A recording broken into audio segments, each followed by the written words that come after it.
Mohon tanaw na to ning video sa interview ni Attorney Salvador Sal Panelo about sa impeachment kang Sara Duterte no. So iyang gi-explain diri nga unsay unsay basis sa impeachment ni Sara Duterte. No, iyang explanation mga kugmohon sabtan gyud nimo, grabe pud kay si Sal Panelo gyud. Diri gyud mura po siya sa tatay digong, naana ra gyud sila. But before na ko i-play ang video guys, please follow sa atong Facebook page, Kugman Reaction Vlog, sa atong YouTube account, Kugman Reaction Vlog, ug sa atong TikTok account, Kugman Reaction Vlog. So ato na i-play ang video ni Attorney Salvador Sal Panelo. Let's go, play video. But how about you? Kasi sabi mo na there is no basis for impeachment. Wala naman talagang basis. Kasi kung titingnan mo yung ground, sabi nila confidential funds. Ang sinasabi nila, nagkaroon ng irregular expenses na ginawa ni Inday Sara. Kasi daw yung mga tumanggap, mga fictitious. Alam mo, Jojo, confidential funds are reserved by the government against the enemies of the state. Kukunin mo ang information against them, from them, yung mga bumaliktad, yung mga nabili. Kaya pag pinapirma mo sila na tumanggap sila ng pera at binigyan mo sila ng impormasyon, ipapatay niya mga yan. Kaya talagang dapat fictitious. That's one. Sinasabi nila, irregular daw yung mga paggastos. Unang-una, at the inception pa lang ng proceeding, sinabi na ng COA, itong notice of disallowance, hindi pa ito final. Kaya, there is no basis na akusahan ka. Hindi pa nga final. No. Kasi baka lack of compliance lang.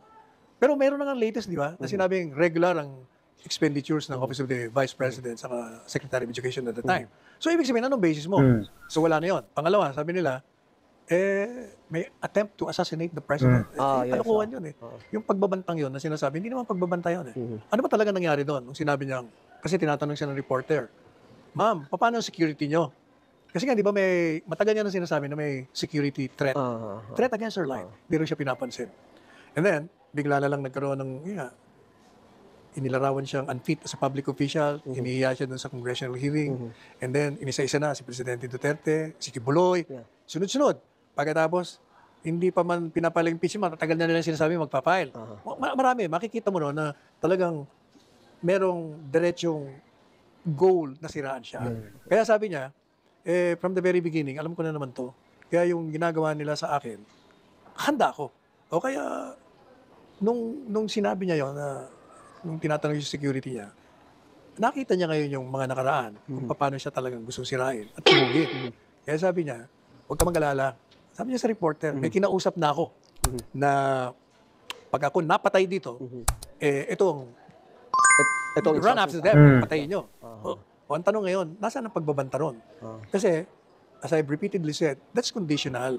It will happen only when she's dead. No, If she's dead, there be a threat. It will be coming from the grave. There is no such animal as crime, na threat from the grave or threat from a dead person. Wala yon.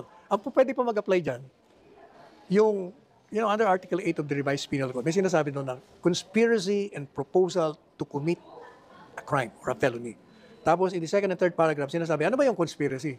Conspiracy, two or more persons agree to inflict harm on the life, honor, property of a person. Ano ba sa crime?